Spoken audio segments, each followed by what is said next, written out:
Версус со Горан Лалов. Версус на Канал 8, добро вечер. Традиционално во последниот квартал од годината Версус се фокусира на работата на локалната самоуправа, односно работата на градоначалниците од микрорегионот. Кои се актуелни проекти и кои се следните планови во работењето на локалните самоуправи? Едицијата овој пат ја започнуваме со градоначалникот на општина Виница Емил Дончев. Добро вечер, добре дојдовте во емисијата. Добро вечер и поздрав до гледачите на Канал 8 телевизија.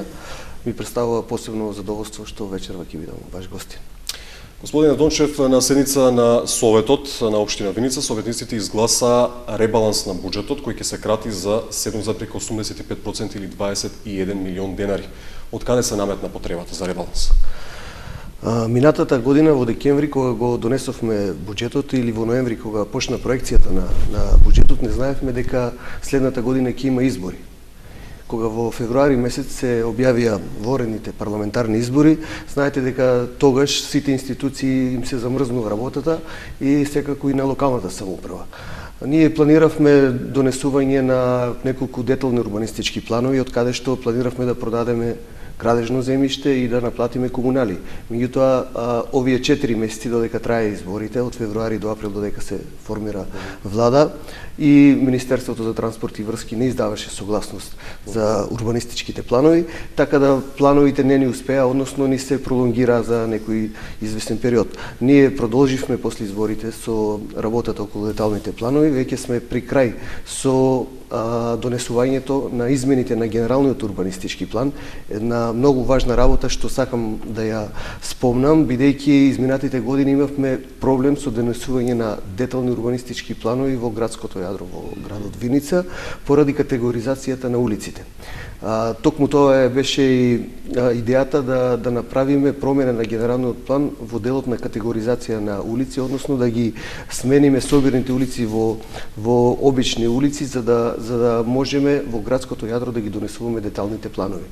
Еве, како што реков, овие 4 месеци ни беа доста долго време за општините. Јас вчера гледав и дека општина Кочани има исти таков проблем со оние капитални приходи што ги планиравме и тие ќе прават предложен ребаланс за наредната седница на Совет. И секако не само општина Кочани и Виница, сите општини го имаат истиот проблем, па затоа се наметна потребата и од ребаланс и кратење на овие 20 милиони денари од буџетот на општина Виница. Меѓутоа, јас се надевам дека веќе до крајот на годината ќе отпочнеме ќе ги добиеме согласностите од Министерството за транспорт и врски и следната година ќе стартуваме со она што ни беше проектирано за оваа година во делот на приходи по тој основ. Да, кога сме кај државното градежно земјиште, две парцели не успеа да се продадат и покрај двете огласувања. Станува збор за локалитетот Илинеска и Никола Карев, станува збор за изградба на стамбени згради. Интерес за купување немаше, ќе ги огласите повторно, веројатно, кога за тоа ќе се створат предуслови. Така, ние сега на Совет помина одлуката за програма за продажба на градежно неизградено земјиште и откако ќе добиеме согласност од Министерството за транспорт и врски, имаме еден потенцијален купувач на едната парцела, па ќе пробаме повторно со продажба на ова земјиште и се работи значи за парцела за колективно домовање. Кога сме се уште кај буџетот, колку локалната самоуправа има причини да биде задоволна од аспект на буџетот, неговата приходна страна, дали сте задоволни од прибирањето на... Така, значи да не ги земеме овие 4 месеци кога беше замрзната работата на локалната самоуправа, јас сум потполно задоволен од она што е прибирање на приходната страна на буџетот на општина Виница, наплатата на даноците иде нормално. Знаеме дека нашиот менталитет е таков, последните 3 месеци сите си ги плаќаат давачките. Да, сите си ги плаќаат давачките. Каква е дисциплината на плаќањето на даноците и дали се служи општината со тие така наречени непопуларни мерки? Да, непопуларните мерки ги користиме во крајен случај кога правните субјекти до крајот на месец ноември не ги подмират своите обврски спрема општината, а физичките лица имаме друг метод за наплата доколку дојде до овие насакани мерки, односно секако кога ќе имат некоја трансакција или некоја купопродажба на имот, кога ќе дојдат да го платат данокот за промет на недвижности, ние проверуваме дали се подмирени сите други давачки спрема општината, па постоje го издаваме решението. Доколку не се измирени, се договараме со лицето за наплата на овие неплатени давачки спрема општината. Локалната самоуправа тековниот месец го искористи за силна градежна офанзива, во тек беа неколку проекти да се искористи се уште стабилното време, додека не почнала зимата да се привршат оние веќе почнати проекти. Станува збор за бројни проекти од сферата на комуналната и патната инфраструктура. Кои се капитални од ваш аспект? Така, па еден од поголемите проекти кои што заврши пред еден месец беше комплетната инфраструктура во новата индустријска зона. Таму, значи, се асфалтираше улицата 2008 или сега се вика улица Александар Македонски во должина од 500 метри и 9 метри широчина на коловозот. Тоа е главната артерија на новата индустријска зона и како што знаете овде веќе почнаа да се градат стопанските капацитети кои што земјиштето беше продадено пред 2-3 години. Овде исто така изградена и водоводна, канализациона, атмосферска мрежа, се на се комплетна инфраструктура за една индустријска зона. После завршувањето на овој проект отпочна реализацијата на проектот атмосферска канализација крак Браќа Миладинови и Линденска. За 10-15 дена треба да биде завршена и предадена во употреба и ова атмосферска канализација. Во меѓувреме се вршеше асфалтирање на повеќе локални патни правци и улици. Патот Виница Јакимово проширување за 1 метар. Во моментот се врши асфалтирањето на овој патен правец. Заврши првата фаза на асфалтирање на патниот правец село Липец река Осојница, втората фаза ќе биде следната година. Заврши асфалтирањето на улици во должина од 350 метри во селото Пеклани и во делот на изградба и реконструкција на улици можеме да се пофалиме дека оваа година имаме некаде околу 4000 метри или 4 километри асфалтирани локални патишни улици. Тоа е, еве да ви кажам дека во програмата имаме ветено 8000 метри, веќе за една година ние реализиравме половина од ветенето во програмата. Меѓутоа, тоа е, значи ветувањето може и да се прекорача, можеме да асфалтираме и повеќе во наредниот период. Секако можам да кажам слободно дека Виница доста добро стои со уличната, со асфалтирањето на населените места. Значи скоро и веќе да привршуваме со неасфалтирани улици, имаме уште неколку патни правци што планираме да ги завршиме. Скоро и да нема што да ветите во следниот мандат. Не, секако дека ќе има така. Во друг дел само да спомнам, завршивме со реконструкција на канализационата мрежа во село Истибања. Таму ни остана некаде уште 50 на метра каде што има едно тесно грло што треба се санирира во наредниот период. Во тек е работата на канализационата мрежа, на изградба на канализационна мрежа во селото Градец.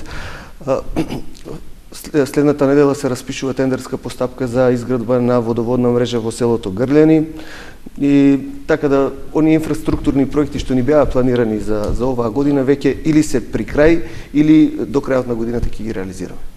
Она што е најважно секако е камен темелникот на новата технолошко-индустријска развојна зона и правата странска инвестиција на австријски Техспорт во индустријската зона на патот Виница-Беро. Кажете ми што ќе значи ова за општината и за нејзиниот стопански развој? Можеме слободно да кажеме дека општина Виница доста добро стои на овој план, односно можеме слободно да кажеме дека општина Виница е стопански најразвиен град во овој нашиот источен регион. Освен проблемот што го имаме што во минатото повеќе наши сограѓани се иселиле во странство, значи наидуваме на проблем со работна сила веќе. Во агенцијата за вработување последниот податок е дека невработеноста во Виница е некаде околу 10%, односно 4% активни баратели на работа и околу 5-6% пасивни баратели на работа. Не само што во рамките на европскиот просек, туку веќе и доста пониско. Така, значи ние во наредниот период има два момента. Или ќе имаат проблем компаниите со работна сила или ќе се снајдуваат со работна сила од околните градови. И вториот момент е што секако мора да се качи цената на трудот во Виница. Има зголемена конкуренција побарувачка на работна сила, а тоа ќе до покачување на цената на трудот, односно ќе се покачат платите на вработените во приватниот сектор. Има ли капацитет Виница, односно стопанските капацитети да абсорбираат работната сила од околните населени места, затоа што сите општини што ве окружуваат имаат далеко повисока стапка на невработеност? Секако ова е веќе и во текст, значи компаниите од Виница ангажираат превоз за да обезбедат работна сила од околните градови. Веќе од општина Кочани во Виница работат некаде околу 500 до 800 луѓе во поголемите компании во Виница. Значи, овој тренд секако дека ќе продолжи и доколку дојде и ќе дојде до зголемување на цената на трудот, ќе биде атрактивно да се работи во нашите компании. Да. Неколку пати ве прашувам на што се должи овој рапиден економски развој, да речем, на Виница во споредба со останатите општини? Јас би рекол дека е тоа од предприемачкиот дух на бизнисмените во Виница, односно во нивниот активност во делот на бизнисот, во надградувањето, во образованието на нашите млади бизнисмени. Еве, слободно можам да кажам дека 10 винички компании имаат собственици од кои што се на возраст од 30 до 40 години, кои што го поминале оној образовен циклус современ и веќе уведуваат современи методи на работа во нашите компании. Но тоа се неколку компании кои функционираат веќе најмалку 10 години. Така, но тие компании отворија нови фабрики, како од домашни инвеститори, така и странските инвеститори предпочитаат да вложуваат во Виница. Овие компании се ишират. Да. И тоа е и целта што ние отвараме и нови индустријски зони. Кога странските инвеститори или домашни инвеститори од други градови ќе видат дека нешто функционира, дека нешто работи, секако дека имаат интерес и доаѓаат овде да видат како функционира и овде почнуваат свој бизнис. Во Советот на Источнопланскиот регион, каде што сте и вие член, се разговарали за еден стратешки стопански развој на регионот, да се даде предност, да речеме, на општините каде што недостасува една таква капитална инвестиција. Така, па ние секој градоначелник од Источниот плански регион размислува регионално и доста имаме одлична соработка и доста се помагаме во овие делови како во обезбедувањето на работна сила, конкретно за Виница, или пројавување интерес на некој инвеститор, доколку не најде во некоја општина, посочуваме следна општина каде што може да разгледа да оствари свој бизнис. Токму во вторникот во општина Штип во Источниот плански регион се формира бизнис центар, каде што ќе се координираат сите овие работи во делот на стопанскиот развој на Источниот плански регион. На малите и средни предпријатија, да. Што е приоритет според вас за развој на Источнопланскиот регион, кој што за волја на вистината е еден од најзапоставените во државата? Беше најзапоставен, меѓутоа изминатите 2 години веќе се качуваме на скалата на развиени региони. Приоритет број 1 секако е патната инфраструктура. Се качуваат и другите? Ние највеќе. Значи, патната инфраструктура е број 1 на приоритетите и вие како што гледаме, владата на Република Македонија веќе отпочна со изградба на повеќе патни правци, вклучително и автопатот Скопје-Штип и експресниот пат Штип-Кочани. Значи, ова ќе биде една многу добра работа и јас би рекол дека една од најдобрите работи што се случувала изминатите 50 години во Источна Македонија. Кој е очекуваниот директен бенефит од таа инвестиција? Секој инвеститор кога ќе размислува некаде да инвестира, најпрво појдува од инфраструктурата. Еве ќе дадам еден пример. Пред неколку дена јас бев во Инџија, на посета на општина Инџија. Преку општината минуваат 2 меѓународни пати, пруга и на 20 километри е аеродромот. Значи, перфектно за интерес за странски инвестиции. И овде веќе екзистираат 50 странски компании. Уште еден проект чиј тендер заврши деновиве, реконструкцијата на водоводната мрежа во селото Блатец. Ова прашање ќе го врзам со сет на прашање за квалитетот на водата за пиење и во останатите населени места во општина Виница. Пред 3 години општина Виница доби грант од Министерството за транспорт и врски, како и сите други општини. Нашиот дел беше од некаде околу 800.000 евра и ние изработивме 5 проекти. Едниот проект од овие 5 веќе се реализира, тоа беше реконструкција на водоводната мрежа во Виница, во градот Виница, во градското јадро. Минатата година заврши овој проект. Следен што ни беше на листата е реконструкција на водоводната мрежа во село Блатец, некаде околу 10 милиони ќе чини овој проект. Како што рековте, заврши тендерската постапка за избор на изведувач, сега ќе има електронска аукција и после изборот ќе се отпочне со реконструкцијата. Се работи за замена на старите азбестни цевки со ПВЦ цевки во нашето најголемо село и некогашната општина Блатец, и секако ние сакаме да посветиме повеќе внимание на ова село, на поранешна општина, пред се од туристички аспект.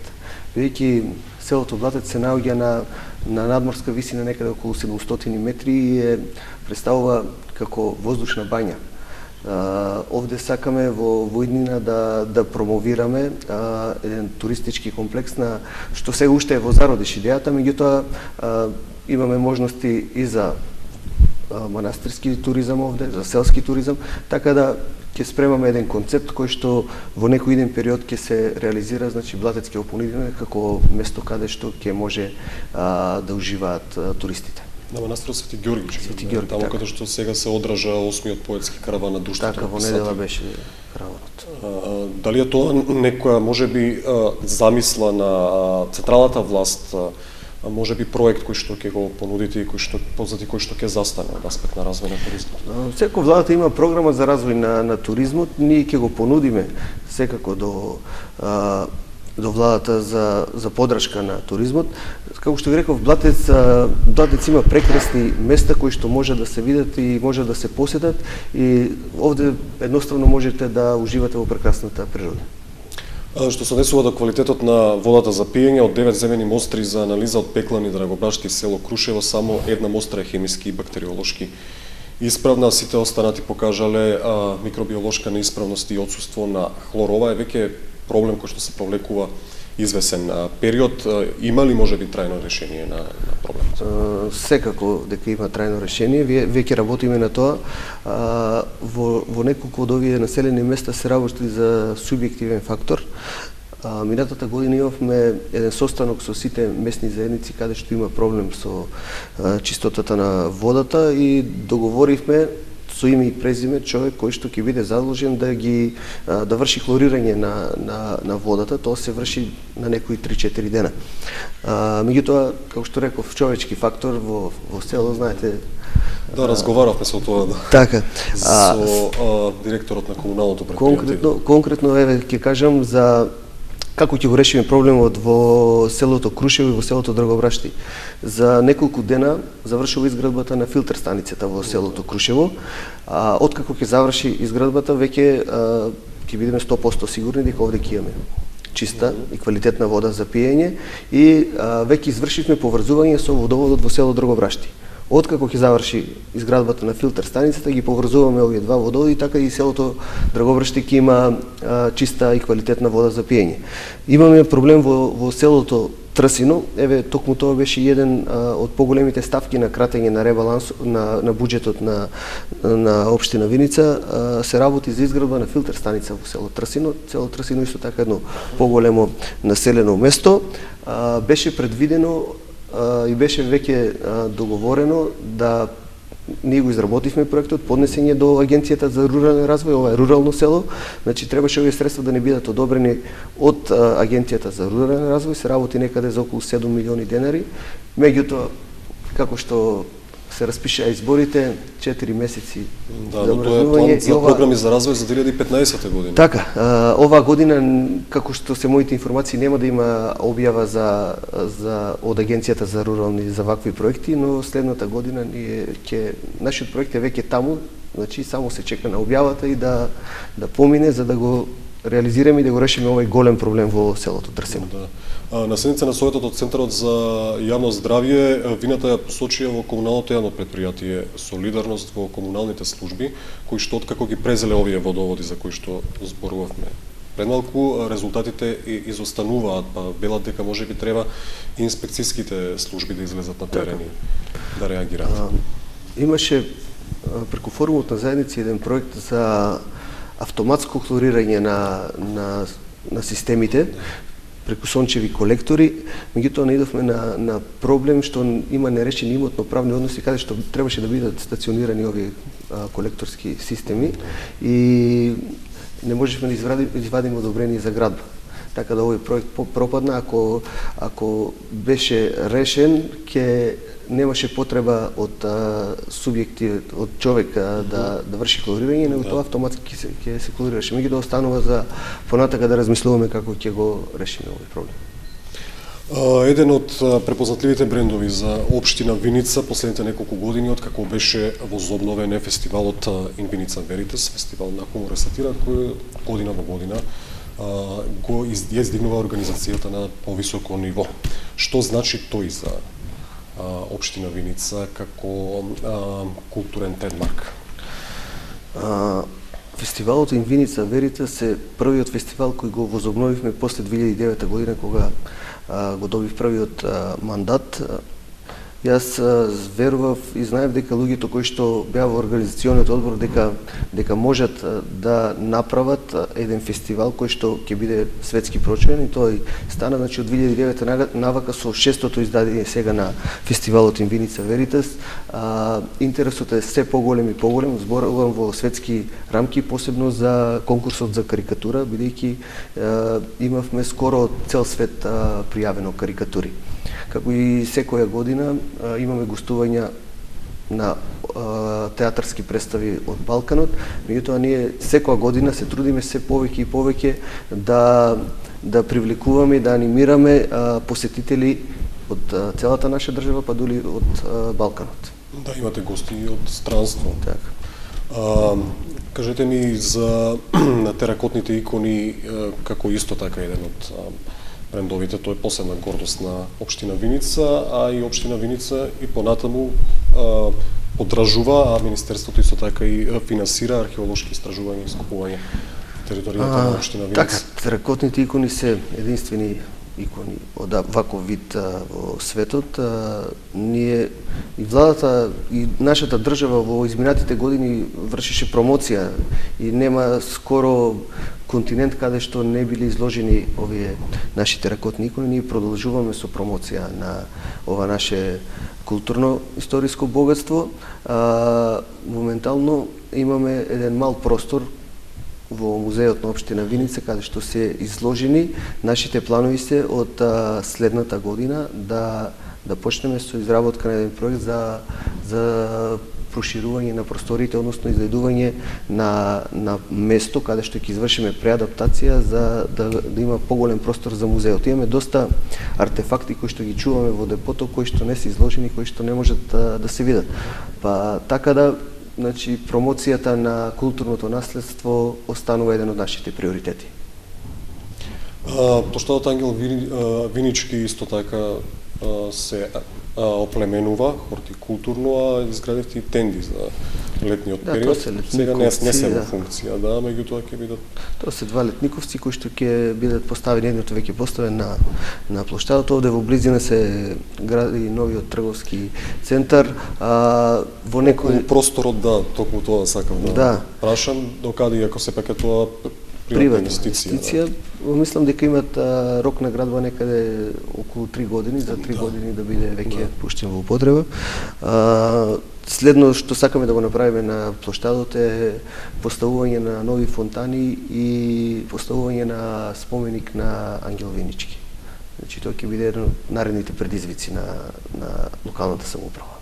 Околу земјиштето, ова е чисто од граѓански интерес, дали тоа единствено тоа земјиште можеше да биде понудено на инвеститорот, затоа што дел од граѓаните сметаат дека е окупиран дел од тој централен дел на Виница, односно плоштадот? Не. Дел од тоа земјиште веќе беше приватна парцела, а за делот од земјиштето се водеше постапка за денационализација.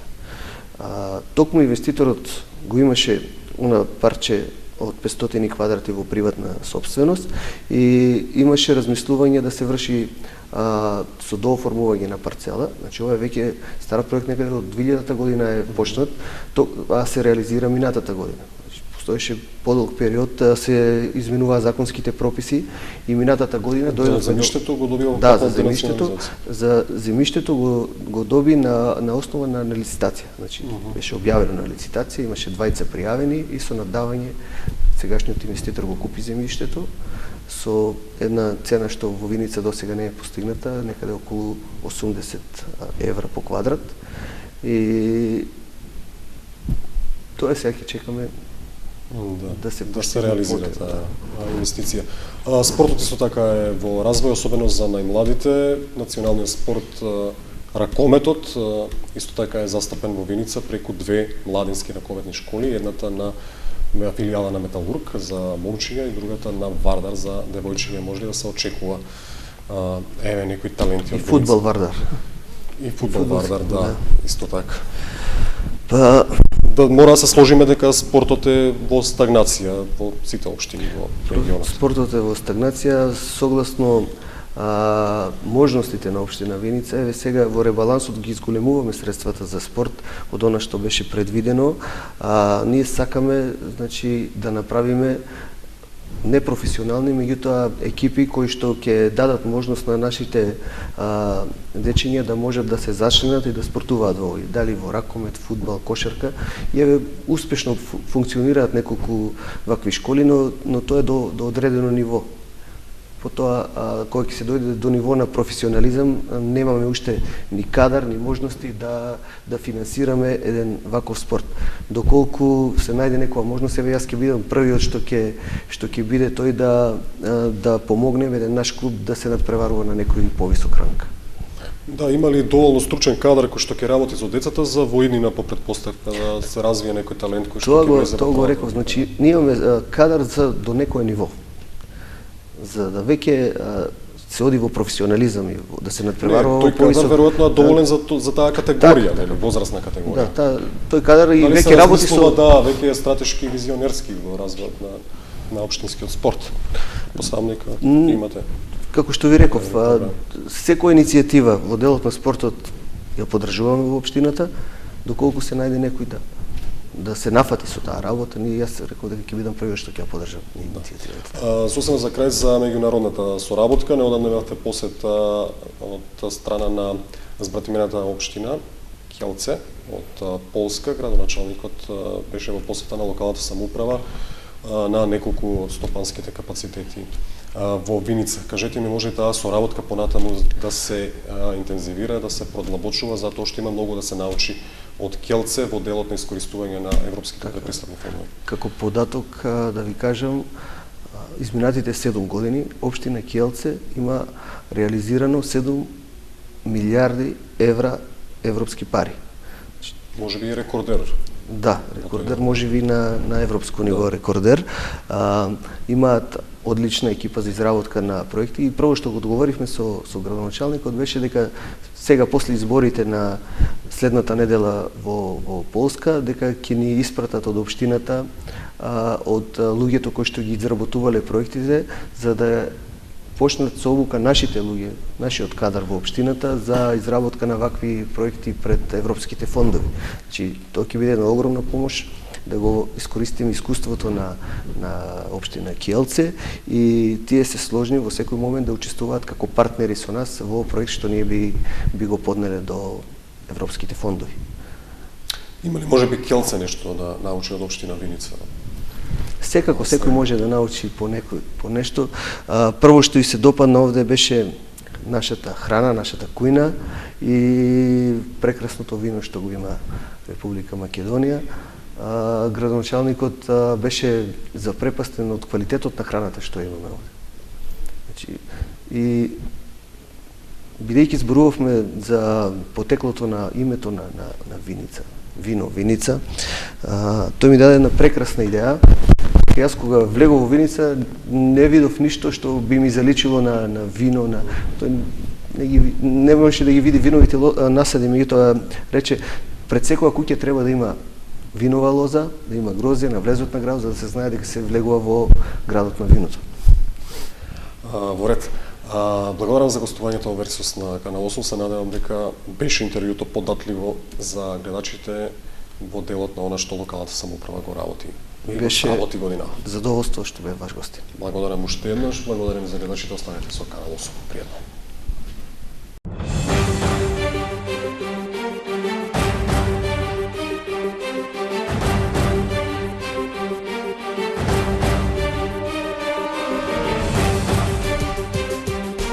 Версус со Горан Лалов.